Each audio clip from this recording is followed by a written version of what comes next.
Buenas tardes, bienvenidos al 55 Congreso de la SEN en Oviedo. Esta es una de las primeras actividades que hacemos después de la ceremonia de inauguración. Y bienvenidos, podéis tomar el postre, algún cafecito, porque esto va a ser un simposio, un foro realmente muy interactivo, porque nos negamos un poco a hacer de cardiólogos que presentan 18 Kaplan-Meier y 7 gráficas. Vamos a hacer cosas prácticas. Tenemos a 2 expertos para poder responder para este simposio de aspectos sobre la hiperpotasemia que probablemente no conozcan. Y esto se basa, ponen la primera diapositiva, por favor, en un proyecto que se ha hecho desde Vifor, que debemos agradecer desde aquí a CSL Vifor el interés que tiene por la hiperpotasemia y por ser tan aséptica en permitirnos organizar este foro. Entonces, bueno, estos son nuestros conflictos de intereses. Este foro se basa en un proyecto que se ha realizado en varias sedes, en varias provincias o ciudades de nuestro país. Es un proyecto que se ha realizado para identificar aquellos aspectos importantes en el manejo de la hiperpotasemia. Y para ello se reunió un comité científico en el que se definieron 6 perfiles de pacientes en el que queremos ver cuál es el tratamiento, el manejo o las oportunidades de la hiperpotasemia, tanto en la hiperpotasemia aguda grave, en la hipertensión arterial, síndrome cardiorrenal, en la ERCA, hemodiálisis y trasplante renal. Y por ello se pretendía desarrollar unas recomendaciones para el manejo de estos perfiles de paciente y planificar o planear unas iniciativas que nos ayuden en un futuro inmediato a manejar mejor a estos pacientes. Para ello se realizaron 8 reuniones multidisciplinarias en las que se implicaron cardiólogos, sobre todo nefrólogos y de atención primaria en mesas de Madrid, Comunidad Valenciana y en las Islas Canarias. De manera que se constituyó un comité científico de 3 coordinadores, que somos los que estamos aquí en la mesa, y 8 moderadores. Se eligieron estos perfiles de pacientes, tuvimos una serie de reuniones presenciales y online para elaborar esas ideas que, al fin y al cabo, junto con las conclusiones de cada una de las mesas de esas diferentes ciudades, se elaboró un informe resumen que en breve se publicará y tendréis dicha información, y que al final de esto, con este informe y conclusiones, se plantean unas iniciativas. Este comité científico, de nuestros 3 coordinadores y 8 moderadores, bueno, llegaron a nefrólogos, cardiólogos, sobre todo nefrólogos, y atención primaria. Pues esto es un poco lo que hicimos, y en base a esto nos planteamos unas dudas, y aquí traemos las dudas que creemos más relevantes que se plantearon en estas diversas ciudades del país sobre el manejo de la hiperpotasemia. Y ya sin anestesia empezamos. Hay 3 o 4 5 preguntas que hacemos con diapositiva, y luego, si tenéis alguna duda, simplemente hay unos micrófonos y con mano alzada, sin tener miedo. Es decir, estáis con unos expertos y vamos a intentar dar la mejor respuesta posible. En primer lugar, ¿existe un beneficio clínico adicional al combinar quelantes de potasio con intervenciones dietéticas estructuradas frente a aplicar cada medida por separado? ¿Qué te parece, Roberto, a ti? Pues a ver, José Luis, primero gracias por la invitación, estar aquí, gracias a Vifor. Me haces una pregunta sobre la que no hay evidencia, pero es que no hay evidencia clara ni siquiera sobre si la dieta sirve o no sirve. Entonces, partimos de que podemos dar todas las opiniones que queramos. Hay un metaanálisis que viene ahí en la pantalla que viene a decir que la dieta puede bajar hasta 0,2 puntos el potasio, que eso es realmente poco. Y las CADIGO que han salido nos dicen, bueno, hay que hacer un abordaje multifactorial en el abordaje de la hipercalemia, y hay que intentar evitar alimentos que tengan una alta biodisponibilidad del potasio, que son los procesados, básicamente. Entonces, lo que sí hay plausibilidad es sobre que pueda servir el dar quelantes por un lado y el hacer una dieta en potasio por otro, pero no hay ni un solo ensayo clínico al respecto. ¿Por qué es plausible que funcione? Porque, por un lado, estás quitando potasio de la dieta, y por otro lado, los quelantes no se absorben al potasio de la dieta, sino que quedan el potasio del tracto gastrointestinal, de las secreciones del tracto gastrointestinal, con lo cual estás quitando potasio que posteriormente se reabsorbería por el intestino, con lo cual teóricamente funcionarían. Ahora, si me preguntas qué evidencia hay, te digo que no hay. Eso es como cuando decimos, mira, vamos a hacer ejercicio para perder peso, y te pones en la cinta y son 200 calorías. Y un bocadillo son 350, 400, pues estamos más o menos igual, ¿no? ¿Es así? Es así. Es así. Bueno, pues seguimos con las evidencias. Yo creo que son aspectos prácticos. ¿Sabéis la diferencia que hay entre los que estamos aquí y los que estáis allí? Algunos, ¿no? Hay de todo. Pues que duplicamos vuestra edad, mucho, ¿no? Esto, aunque sea por ósmosis, nos ha dado algo de experiencia. Y sobre todo que hemos vivido una época sin quelantes y que el único quelante era el poliestireno sulfonato cálcico, que realmente no tenemos demasiada buena experiencia. Bueno, a ver, ¿deberían los protocolos de urgencias incluir de forma obligatoria la prescripción de quelantes tras un episodio de hiperpotasemia aguda grave? ¿Tú cómo lo ves, Manolo? A ver, los servicios de urgencia están, como ya sabemos, ¿no?, saturados. Pero sí que es verdad que una demanda habitual de asistencia por el nefrólogo es que haya una hiperpotasemia, sobre todo ya que no responde a medidas previas. Incluir un quelante como los que aquí nos convocan, ¿no?, como el Veltasa o cualquiera de los nuevos, pues, es complicado por la dinámica que tienen los servicios de urgencia y sobre todo por la dinámica que hablaremos después sobre el tema de los visados. ¿Qué recomendación hay? Pues hay miles de recomendaciones, porque hay un montón de guías de nefro, de cardio, de urgencias, de interna, por eso no he puesto ninguna imagen en la diapositiva, sobre cómo actuar ante una hiperpotasemia aguda, según el nivel, según el daño electrocardiográfico, pero sí que es verdad que la recomendación que existe en las CADIGO y en las recomendaciones de otros ámbitos es que se incluya un quelante en el momento del alta. El quelante del alta no sustituye a la actuación aguda grave de la hiperpotasemia con repercusión electrocardiográfica, pero sí debe estar incluido en la prescripción posterior que se le da al paciente. ¿Qué ocurre? Que ahí solo puedes incluir resincalcio, porque no te va a permitir. Entonces, tiene que haber en los servicios de urgencia una dinámica de darle al paciente la información sobre que vaya a su centro de primaria para que a su vez lo remitan por vía que fuera virtual o lo que fuera a los nefrólogos. Pero sí que el hecho de que no haya posibilidad de quelantes nuevos, no dejar de usar el que hemos usado hasta ahora como medida para prevenir, sobre todo pacientes que has publicado tú sobre ese tema, lo que es la hiperpotasemia que se repite en los mismos pacientes y algo que hay que prevenir. El que ha hecho una hipercalemia grave la va a volver a hacer. La va a volver a hacer. Entonces, sí, esto es por eso quizá que el médico de primera sea consciente que una hiperpotasemia de 6, por ejemplo, es para corriendo, váyase, que a veces es más rápido de urgencias que contante con nefrología y que se cite que se haga lo más adecuado, ¿no?, por falta de herramientas. Bueno, sigamos a estas 15 minutos de preguntas que después ir tomando notas si queréis para hacer preguntas de la audiencia. ¿Cómo de sólida crees que es la evidencia sobre la eficacia de los diversos fármacos en el tratamiento de la hiperpotasemia aguda grave? Pues Roberto, eso que va para mí, eso que hacemos todo en la urgencia cuando tratamos una hipercalemia grave, la evidencia que tiene es muy mala, muy mala. O sea, es otra consecuencia de que no somos capaces de generar evidencia suficiente. Del calcio no hay ninguna evidencia. ¿Y quién no va a dar calcio a una hipercalemia con las alteraciones en el electro?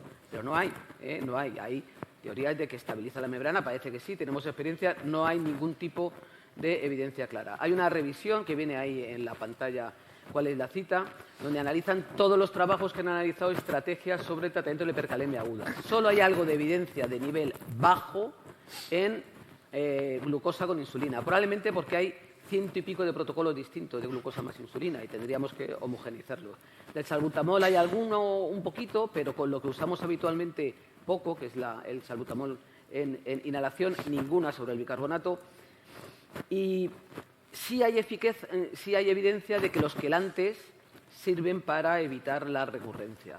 Esto nos invita a que tenemos que intentar tener un único protocolo del manejo de la hipercalemia en urgencias y para conseguirlo necesitamos sacar evidencias.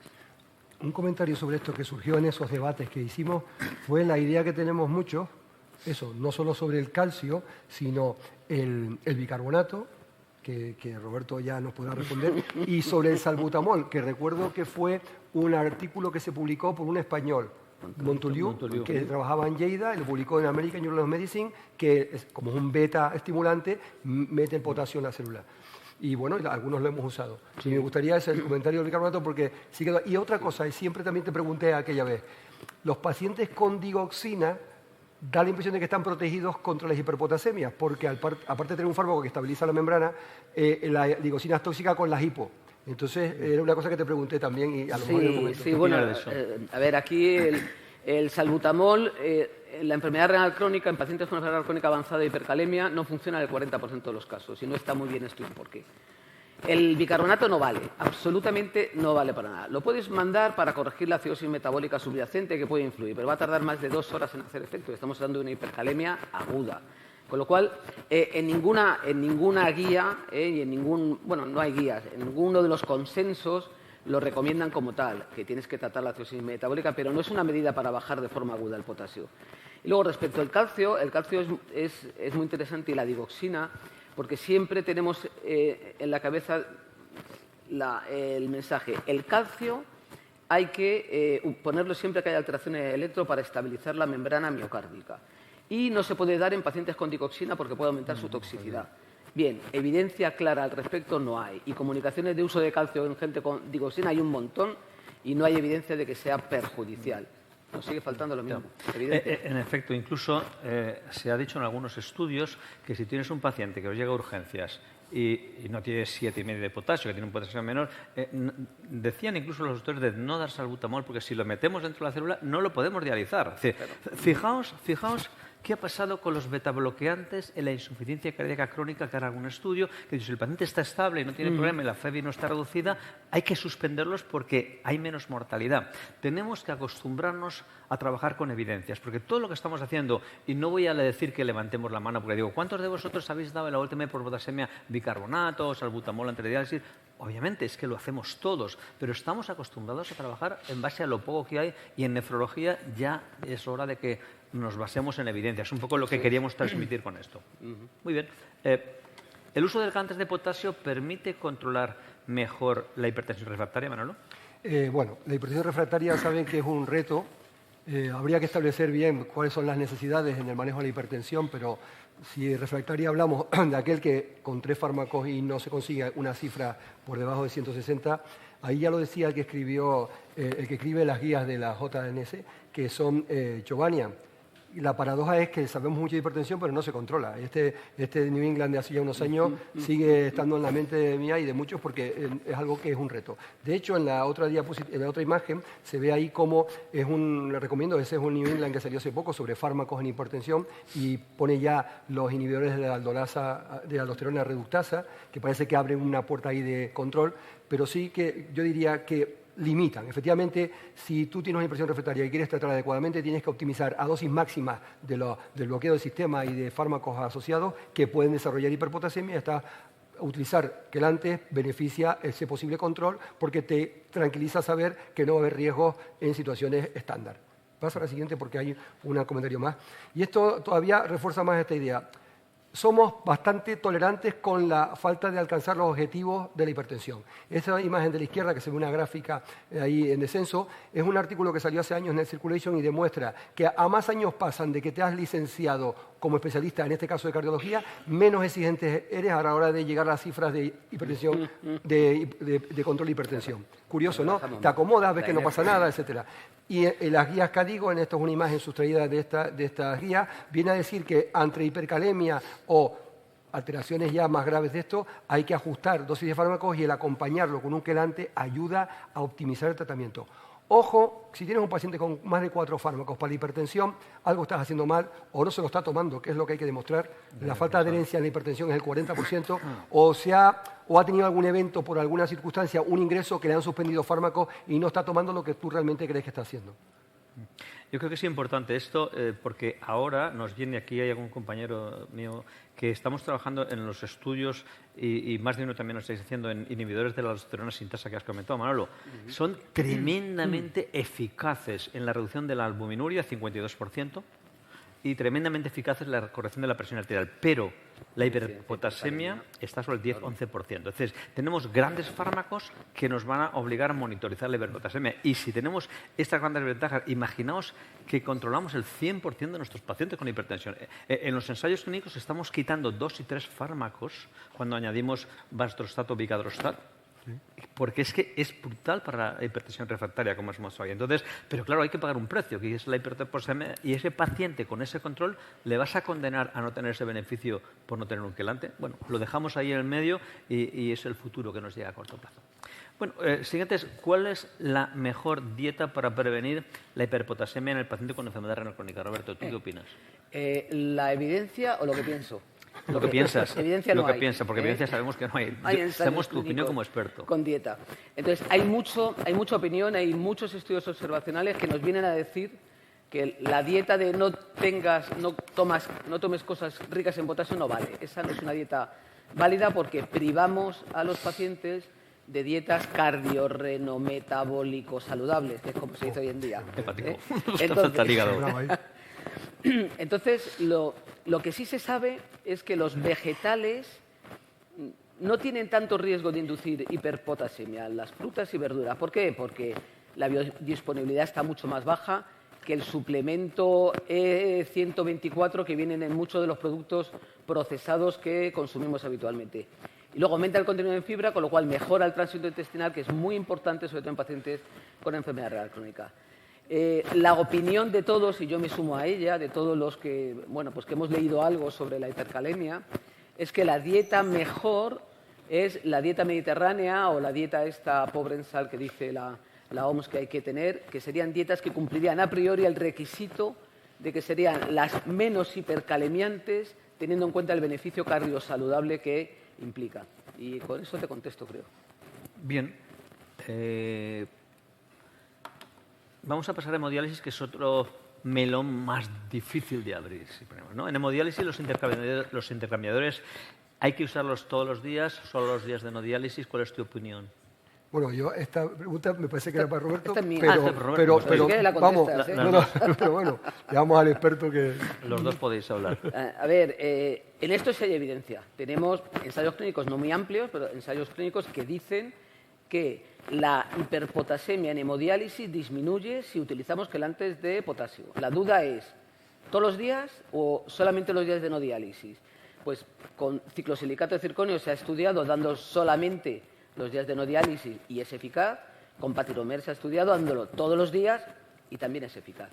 Entonces, ¿cuál es mi opinión? Mi opinión, dado que no hay estudios face-to-face entre una estrategia de solo los días de no diálisis versus todos los días, es una opinión basada en la fisiopatología. El problema del potasio no es tanto el día después de la diálisis, el mismo día de la diálisis, quiero decir, sino justo en las horas antes de la siguiente sesión de diálisis. Con lo cual, con darlo los días sin diálisis, aparentemente sería suficiente. Y en mi opinión, yo reservaría el darlo todos los días al que no se le controla, dándole en los días de no diálisis, y los pacientes que tienen dificultad para la adherencia, que esto también es importante, que si tú le dices que el día de no diálisis se hace un lío y no se lo toma. Dice, entonces tómatelo tú todos los días. Yo lo reservaría en esa situación. Pero en la mayoría de los escenarios, probablemente con darlo solamente el día de no diálisis es suficiente. Como hay estudios y hay ensayos en ambos quelantes, la tasa de hipocalemia me ha resultado que no era elevada, no, era mínima, ¿no? Prácticamente. Mínima. No es un problema la hipocalemia si la damos todos los días incluso. No, tampoco. A mí me gustaría comentar como anécdota, ¿no? Siempre hacemos referencia a que siempre hay varios pacientes que son los de la hiperpotasemia. Hay un perfil de pacientes que por su actitud, dieta o porque tienen siempre ese potasio alto. Yo insistiría en eso, que tomarlo a diario por la adherencia. Y hay una anécdota que en algunas unidades de diálisis en el extranjero que he visto, en las salas de espera han puesto fotos o nombres de los pacientes que llevan mejor controlado el potasio. El empleado del mes. Y les digo, las personas somos muchos de retos y entonces tú ves, oye, pues aquel este mes tiene menos el potasio, voy a ver si yo... Y esto supone retos que algún impacto puede tener. Eso fue en Estados Unidos, ¿verdad? Eso es Estados Unidos. Ahí son muy de medallitas, el empleado del mes. El empleado del mes, la foto, dice, bueno, y el pero de los Estados Unidos y de la gente joven, Roberto. No, pero, escucha, a lo mejor una estrategia interesante es que el que sale en la foto le pinchan antes en el turno y se va antes. Yo creo que los pacientes se pegan por eso, ¿no? Está bien, ¿no? Bueno, Manolo, siguiente pregunta. ¿Habría que utilizar un quelante de potasio antes de una cirugía en pacientes en hemodiálisis que tengan riesgo de hipercalemia? A ver, esta pregunta se puede trasladar a la hemodiálisis o a cualquier intervención invasiva que se realice a un paciente de diálisis. Nosotros, por circunstancias, tuvimos un caso, bueno, que todos tenemos casos, ¿no? Pero un paciente que vino a ponerse un catéter central a la unidad de radiología vascular intervencionista y vino un periodo largo. Se paró en la sala de radiología intervencionista y no salió. Paciente que venía de su casa a ponerse un catéter. Y tuvimos que hacer frente a una circunstancia de error grave. ¿Qué recomendación? Todo paciente que requiera diálisis se tiene que dializar el día antes del procedimiento, ya sea la noche que viene para ingresar para plena cirugía o no. Incluir el quelante, por supuesto, pero el quelante no puede sustituir a la evidencia de programar la sesión de hemodiálisis previa a la intervención. No sabemos cuál va a ser la duración, el riesgo de la intervención y nosotros, muchas veces hay una consulta preanestesia unos meses antes y al paciente de diálisis se le pone avisar al nefrólogo de guardia el día que ingresa para esa sesión extra. Creo que esa es la clave, pero digamos, el mensaje sería siempre cirugía antes, los quelantes son coadyuvantes, no sustituyen, y monitorizar. Hombre, los equipos de anestesia ya son bastante, digamos, conscientes de esta situación y, bueno, y nos advierten de ello. O sea, que yo creo que es una herramienta necesaria. Quizá es que tú lo has dicho en la pregunta. En riesgo de hiperpotasemia, si a un paciente le vas a poner un catéter, es que tiene problemas de diálisis. Y este paciente, a lo mejor, aunque tenga un potasio regular, hay que medir el capital global del potasio, que tiene igual la célula llena, y lo que poco que le sale ya ante la más mínima hace más hipercalemia. Manuel, Sí, ¿vas a repetir? No, yo quería decir que lo de los quelantes de potasio a mí me parece importante porque los procedimientos se hacen siempre en ayunas y la hipercalemia del ayuno es una cosa que está ahí. Y el potasio, el quelante del potasio no quita el potasio del alimento, quita el potasio que está en la secreción del tracto gastrointestinal, quita potasio que luego se reabsorbería. Por eso también tiene su interés el utilizarlo como estrategia, sobre todo en pacientes proclives a hipercalemia. Muy bien. Manolo, ¿tú qué sabes de esos papeles? Las restricciones administrativas al visado de quelantes de potasio podrían condicionar una mayor morbimortalidad. Es decir, ¿le podemos echar la culpa al inspector? Todos a la vez, sí. Todos a la vez sí, ¿por qué? Yo creo que todos nos hemos acercado a nuestra... En Canarias está lo que es la Dirección General de Programas Asistenciales y tiene un área que es uso racional del medicamento. Pues el uso racional, pues bueno, pues racional, pero no para el potasio ni para algunas moléculas que tenemos también ahí, como puede ser alguna nueva molécula para la hipertensión.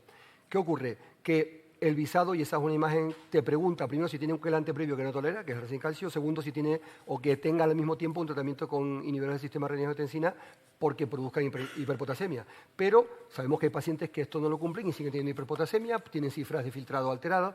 Entonces es un metaanálisis de los muchos que hay, pero este es bastante amplio y viene a decir que tanto para... Lo ven en los puntos, en los rombos negros, a favor de poner de que la mayor morbimortalidad en pacientes que no se han optimizado o se han suspendido los inhibidores de ECA por el potasio y no usan quelantes, tanto en la muerte por cualquier causa, eventos cardiovasculares y enfermedad y en pacientes en diálisis. O sea que el mensaje es, y que tampoco es tan complicado, que se va a hacer un uso racional de los fármacos que hacen falta. Yo creo que en este caso está bastante justificado.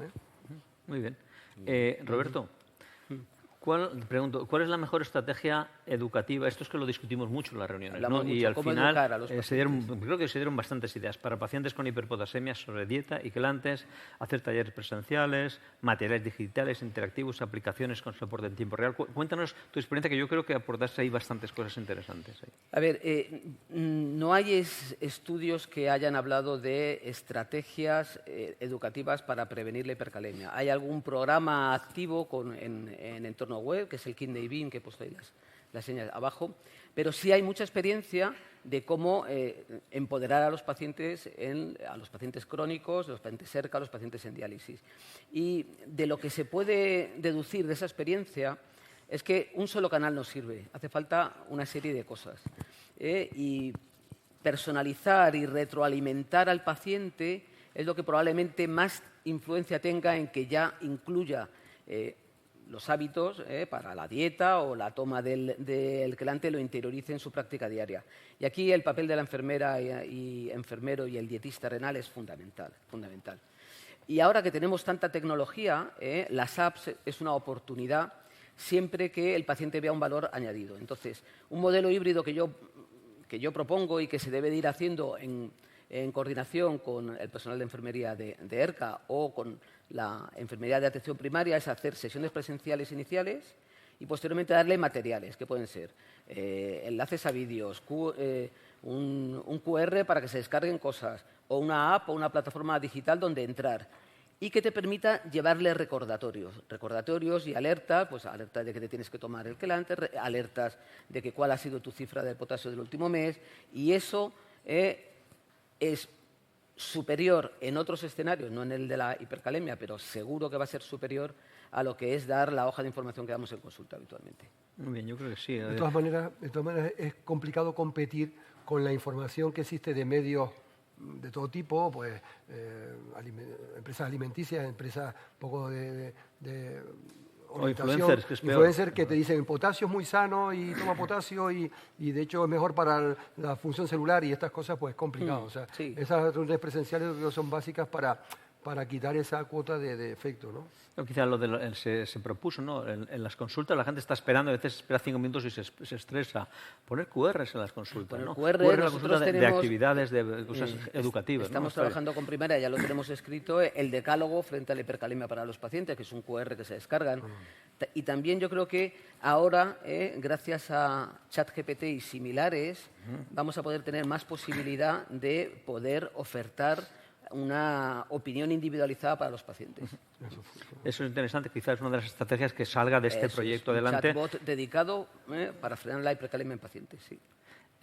Roberto, ¿tenemos claro que no es preciso tener la caja de Patiron Verveltas en la nevera? Esto es una cosa que yo no sé por qué surgió, que siempre tienes que tener el Patiron en la nevera o en bolsa de nevera y cuando ¿alguien lo tiene claro? No voy a hacer levantar la mano porque puede que a la gente que le dé vergüenza, por mí, pero yo pensaba hasta esta reunión y le decía a mis pacientes que tenían que tenerlo en la nevera, os lo juro. O sea, ya podéis pensar vosotros si queréis hasta levantáis la mano. Sí. Pero lo pensaba porque un poco así, esa es la información que habíamos recibido. Roberto, acláranos eso. No, es que en la ficha técnica la ley dice si se almacena a temperatura ambiente, que es por debajo de 25 grados, que es la mayoría, hombre, en zonas de mucho calor y en verano, es estable en 6 meses. En 6 meses. Porque el principio activo, que es el Patiromer sorbitex calcium, que es como se llama, es un polímero no absorbible que es estable en seco. Lo único que le puede alterar un poquito es la humedad, y la humedad la garantiza siempre que no abras el sobre. Claro. Si abres el sobre, entonces sí que puede coger humedad, por eso se aconseja, si abres el sobre, lo tienes que tomar a lo largo del día. Pero en los estudios que se hacen es estable durante 2 años, 2 años, siempre que tenga una temperatura razonable. Con lo cual es una leyenda urbana, como la del asteroide este o el cometa que nos va a invadir, y que todo el mundo habla de ello en los medios, pues otra cosa que hay con el Patiromer. El Patiromer es estable a temperatura ambiente. Estamos aquí para desfacer entuertos como Don Quijote y leyendas urbanas, ¿no? Bueno, Roberto, esta creo que te la voy a hacer a ti. ¿Cuál es la variabilidad en la medición del potasio sérico? Potasio sérico, potasio gasómetro, suero, plasma, ¿qué es diferencia? Vale, esto yo lo resumiría en la importancia de las tendencias y evitar tomar decisiones por una sola cifra de laboratorio que no cuadra. Entonces tienes que repetir. Y es que todos los analitos, todas las magnitudes biológicas que nos da el laboratorio tienen una variación propia. Eso nos lo comunica la Sociedad de Química Clínica cada 3 o 4 años, nos da el error máximo consentido. Y si un laboratorio lo hace muy bien, no vamos a decir que lo haga mal, todo lo hace muy bien, la variabilidad del potasio es un 5,4%. ¿Esto qué significa? Que si yo tengo un paciente que tiene un potasio de 5,7, el laboratorio me puede dar 5,4 o me puede dar un 6,01. En una no me preocupo y en otro te mando urgencia porque acepto un electro. Entonces, fijaros, por eso es importante tener en cuenta. A veces tenemos la circunstancia de que no nos lo creemos, tenemos que tomar una decisión y podemos tirar del gasómetro. El gasómetro, la gran ventaja que tiene es que correlaciona bastante bien con el potasio sérico y tiene ese resultado en minutos, cosa que no consigues si lo tienes que pedir al laboratorio normal. Pero ojo, tiene unos límites de concordancia con el potasio sérico, que es el de referencia más amplio, y el potasio sérico o plasma medido en el autoanalizador de laboratorio es el de confirmación y de seguimiento siempre. ¿Por qué? Porque el control preanalítico y la trazabilidad de calidad que tienen esos aparatos es muy superior al del gasómetro que te puede dar problemas. Entonces, si solamente usas el gasómetro, sigue usando el gasómetro, pero siempre es preferible el sérico y el gasómetro ante emergencias. ¿Y habría que tener gasómetro porque siempre te da en el área de diálisis o en las consultas de ERCA? Yo creo que sería bueno tener un punto rápido de determinar. Llámale gasómetro, que es un cachivache, o llámale un punto de acceso que cada vez están es que creo homologándose que, mejor. Si hay alguien aquí del Hospital Dr. Negrín, creo que allí tuvieron un evento grave, era un paciente en la sala de espera que falleció con una hiperpotasemia, y entonces ya en el hospital pusieron algún tipo de sistema para que el paciente que está en esa sala de espera se haga un potasio.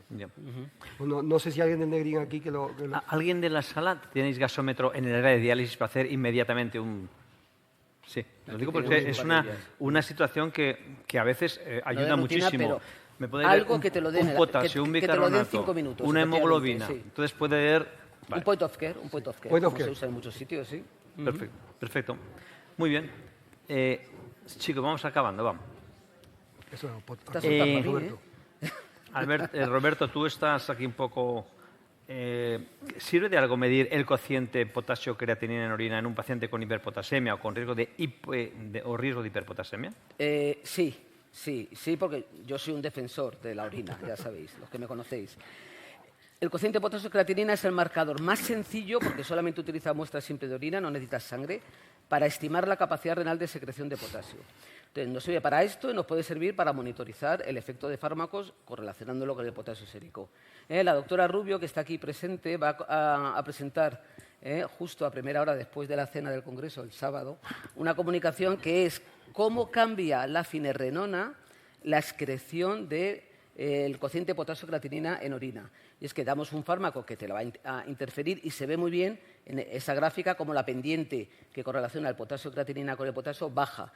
El potasio disminuye. Y además, en los pacientes que había, que creo que eran 42 o 43 pacientes, identificamos como el tener un CUCRU, cociente potasio-creatinina en orina, de 42 o menos, es donde más riesgo había de que ese paciente desarrollara hipercalemia. O sea, eso quiere decir que el paciente no tiene capacidad de... No tiene capacidad, es lo que te mide ¿Y entonces dónde queda la propuesta de Halperin en su momento? ¿El TTKG? El TTKG. Pues a ver, eso es Dios me lo dio y Dios me lo quitó. Porque Halperin describió el TTKG y luego él mismo y años más tarde lo asesinó, se comió a su propio hijo. Básicamente porque dijo que cuando él hizo los cálculos del TTKG no existía o no se sabía que existía una recirculación de urea en la parte distal del túbulo contorno distal, con lo cual eso interfería en la secreción de potasio, con lo cual él dice, y aunque para mí sigue funcionando, que él dice que como no se cumplen las condiciones teóricas de por qué serviría el TTKG, a partir de hoy reniego de su uso. Pero se sigue usando y yo creo que está en los laboratorios, está en el peticionario. Pero necesitas medir osmolaridad en sangre, osmolaridad en orina, potasio en sangre, potasio en orina. Muchísimo más sencillo es el cálculo. Independientemente de la evidencia o no, GTTK extremos nos van a ayudar y se conjunta con esto, ¿no? Yo creo que puede ser. Esto te da una imagen más dentro del conjunto. Muy bien.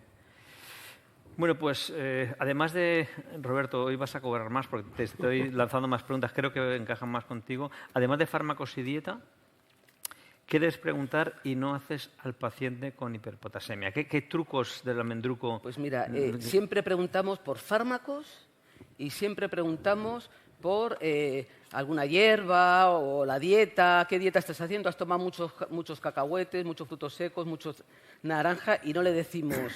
¿Estás siguiendo bien la dieta sin sal? Cuanto menos sal tomemos en la dieta, peor va a ser la excreción urinaria. Y a lo mejor el paciente le hemos asustado, hace mejor la dieta sin sal, elimina menos potasio. ¿Toma sal baja en sodio, que lleva mucho potasio, o infusiones, complementos o preparados herbales? O si está muy hiperglucémico, probablemente también esté más hipercalémico. Pero lo que nunca preguntamos es ¿qué tal cagas? Perdón por la expresión. ¿Estás estreñido o no? Vale. Si va estreñido, estamos en un congreso. Ya, es que a veces se me va. Bien, ¿estás estreñido o no? ¿Por qué? Porque el colon y la excreción distal del colon aumenta mucho en la enfermedad renal crónica. Puede llegar, bueno, según los trabajos, entre un 30 y un 40%. A mí me parece mucho, pero es una cosa importante. Si damos una dieta pobre en potasio de las clásicas, que son alimentos muy procesados que generan estreñimiento, si tú no tienes ritmo intestinal, no tienes capacidad del colon de excretar potasio.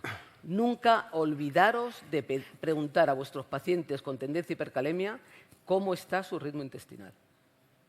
Importante. Y además recordar que el quelante del fósforo no es el quelante del potasio. La acción es inmediata y hasta que llega al colon o a la parte del intestino que toque, no es una cosa inmediata, ¿no? Que lo tengamos en cuenta. Sí, eso hay que tenerlo en cuenta también. Tenemos algunas preguntas más, pero si queréis alguna pregunta de la audiencia, hay alguien que se atreva, que quiera preguntar aquí. Salgan los micrófonos, por favor. Muy bien. 10 Hola, minutos. buenas tardes. Yo soy Ana Sirven del Reina Sofía de Murcia. ¿Le podéis elevar un poco Más alto? Soy Ana Sirven del Reina Sofía de Murcia. Una duda, es que yo no sé si estoy equivocada, pero los nuevos fármacos son intercambiadores de potasio, no quelantes. Sí. Lo digo por las implicaciones que tienen en lo que es la dieta y en la hiperpotasemia postprandial, porque ellos lo que hacen es bajar el potasio desde la sangre, no desde lo que es el tubo digestivo. No exactamente. Yo creo que lo que hacen es que fijan el potasio de las secreciones intestinales. Entonces, el estómago produce secreción con una cantidad de potasio. En el colon es donde más concentración de potasio hay. Entonces, lo que hacen es que, porque no se absorbe, no son fármacos que se absorban, con lo cual se unen al potasio que se libera por la secreción intestinal y lo intercambian con otra cosa, con sodio o con calcio, que es lo que hace. Por eso son intercambiadores. El término quelantes no es que quelen los alimentos.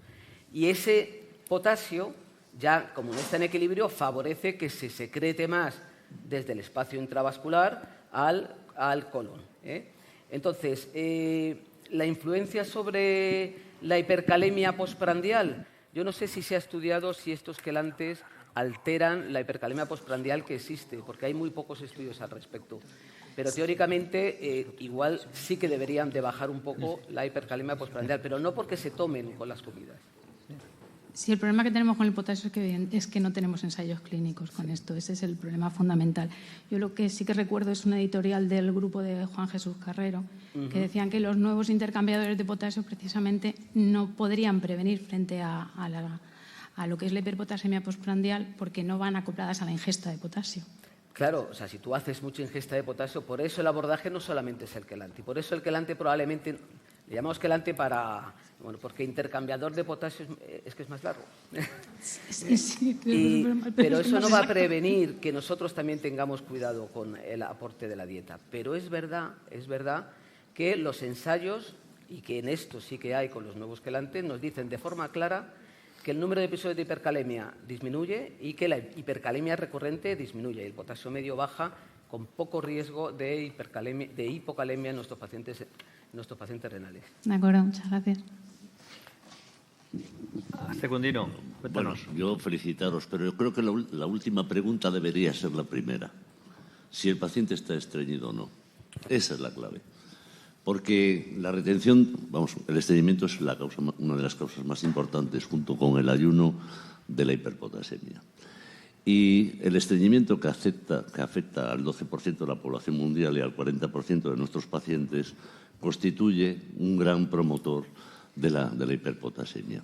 Por otro lado, muy buena la aseveración sobre la fibra y, sobre todo, no solo la fibra dietética, sino los polifenoles que favorecen la excreción, aumentan, digamos, la vía de excreción del potasio sanguíneo, o sea, de absorbible, por lo tanto, y además mejoran el microbiota intestinal, mejoran además la salud de la célula epitelial intestinal. Pero no nos podemos olvidar de que uno de los mayores problemas es que los laxantes no deben de estar indicados en el estreñimiento.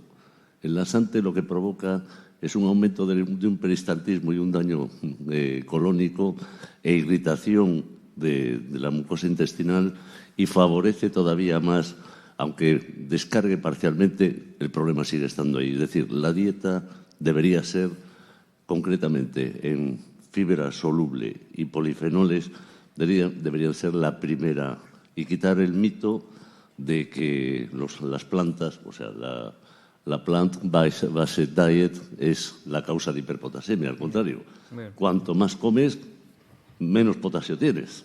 Esa es la realidad. Sobre este comentario. Gracias. Vale, gracias por el comentario.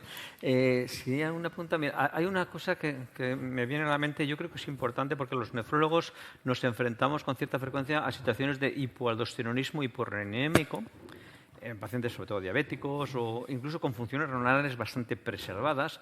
Claro, el hipoaldosteronismo es un déficit de producción de aldosterona en el túbulo distal o un déficit de producción y su efecto sobre el túbulo distal, o un defecto en el receptor. Es decir, a ver, ¿qué opináis vosotros? Porque si yo tengo un déficit de producción de aldosterona, que a veces se le da fluocortisona, astonín, ¿cuáles son las estrategias en estos pacientes en vuestra consulta? Porque no me digáis que no tenéis, porque todos tenemos. Dieta, fluocortisona, quelantes, no lo sé. ¿Qué es vuestra opinión? Roberto, Manolo, tú mismo. Bien, a ver, es cierto, o sea, una situación muy frecuente en los diabéticos, ahí quizás lo tienen más esperado, en una población que es los trasplantados renales. Ahí también puede haber pero el uso del fluorocortisona de forma específica es inusual y generalmente en estos pacientes, sobre todo después de un trasplante fallido que vuelven a diálisis, puede ser una necesidad. Pero tenemos pocos pacientes y mi experiencia es baja, pero sí que es verdad que a veces hay que pensar en ello cuando ves que un paciente que no espera, después de esa circunstancia, que tenga potasio mantenidos elevados al rango de 5,5, 6, y no encuentres una causa, pensar en ese déficit que puede estar, digamos, combinándose con las otras circunstancias. Mi recomendación es, si te genera duda de que un paciente de trasplante o paciente que vuelve de trasplante y pérdida del injerto, quizás ahí habría que tener especial sensibilidad, aparte de los diabéticos, como dice José Luis. Yo ahí a ver, fluorocortisona yo creo que la he usado 2 veces en mi carrera profesional, o sea que porque no me gusta, un fármaco con sus efectos secundarios. Sí. Intento mirar mucho el equilibrio ácido-base, porque es verdad que son pacientes que están propensos a acidosis metabólica, entonces darle bicarbonato sódico te corrige algo el equilibrio ácido-base y la redistribución transcelular de potasio, y un poquito de sodio que aunque tengas no intercambies con potasio, si llega más flujo de sodio distal, a lo mejor hace algo. Y si con eso no se controla, yo creo que ahí estaría indicado los quelantes. Y no tengo más opciones para ellos. No, es que no las hay. Muy bien. Un comentario más. A ver, las guías CADIGO 2024, de forma, no son las CADIGO, la guía de insuficiencia cardíaca, guía de la Sociedad de Cardiólogos Americanos, indican que estos pacientes deben mantener el bloqueo del sistema renina-angiotensina y mantener los quelantes, porque estamos haciendo cardio y nefroprotección. Y me preguntan, no, es que los enemigos no son los quelantes u otros quelantes. El enemigo es el nefrólogo que quita fármacos que tienen un beneficio cardiorrenal. Entonces, quizá, y no es que si le pongo resincalcio, no, el enemigo es que tú tienes que mantener estos fármacos y, a pesar de esto, y poner quelantes. El que quieras, si lo tolera resincalcio, vale, si no, tienes oportunidades maravillosas. Pero ¿por qué los nefrólogos seguimos quitando el bloqueo del sistema renina-angiotensina? Que hemos hecho estudios y lo hemos demostrado nosotros en nuestro país y múltiples publicaciones. ¿Por qué? ¿Qué os se ocurre? No sé. ¿Por qué somos así de frikis? Fíjate, yo eso recuerdo hace muchos años coincidí con uno de los líderes en la hipertensión renovascular, Stephen Textor, y este es de la Clínica Mayo, y empezaba, y teníamos algún hallazgo en aquella época de hiperpotasemia por los IECA y ARA2, ¿no? Y entonces yo le decía, a ver, esto es peligroso, ¿qué hacemos? ¿Lo suspendemos? Y me dice el tío, vamos a ver. Y fíjate, él se dedicaba a renovascular, donde son perfiles de pacientes de más riesgo. Me decía, el beneficio es tan alto de estos fármacos a nivel cardiovascular y renal que busca la fórmula de no quitarlo. Y esto te estoy hablando hace muchos años y las evidencias ahora son claras. Cuidado con el paciente que está ingresado por un evento, le retiramos los IECA ARA2 o las combinaciones o las terapias cardioprotectoras, nefroprotectoras y vuelve y se va de alta sin esos fármacos y tarda meses en volver. Ahí hay publicaciones sobre el impacto sobre supervivencia de eventos en ese periodo de no reincorporación de los fármacos. Cuidado, ¿no? Yo creo que esto es un mensaje.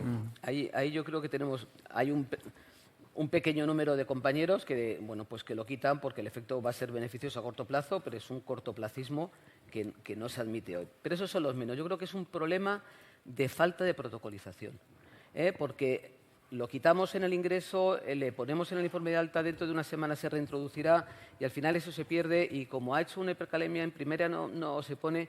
Y yo creo que como es tan relevante ese problema, deberíamos tener todos en nuestras unidades un protocolo de tal forma que, consensuado con primaria, garantice que un paciente tras un ingreso por fracaso renal agudo, por hipercalemia, etcétera, al cabo de 2 semanas ya vuelva a tener o bien el fármaco cardioprotector o cardionefroprotector, o bien ya a las dosis anteriores, o bien ya con un esquema de titulación al alza. Yo creo que es un problema de protocolizarlo. En efecto.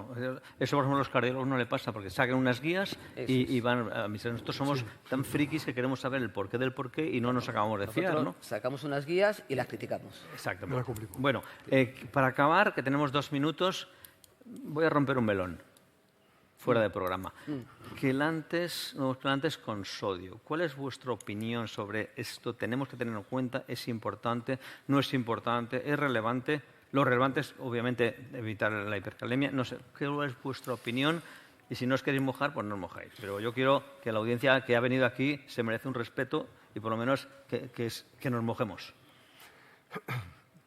Yo sí me mojo. Yo sí me mojo también. ¿eh? Vale, pues Yo Pero, creo pero que- haría una pregunta más. Yo creo que ahora lo que tenemos es una variedad de productos para elegir y hay que individualizarlos a la circunstancia del paciente. En un paciente proclive a tener insuficiencia cardíaca, pues el que tú le des un quelante que libera sodio probablemente no sea la elección inicial. ¿Por qué? Pues porque le puedes empeorar la insuficiencia cardíaca, ¿no? 5 gramos de ciclosilicato de circonio es como dar 1,5 gramos de bicarbonato sódico a los pacientes. Y a veces decimos, no le quiero poner más de 1 gramo de bicarbonato porque tiene edemas. Y sin embargo, tómate los 5 gramos.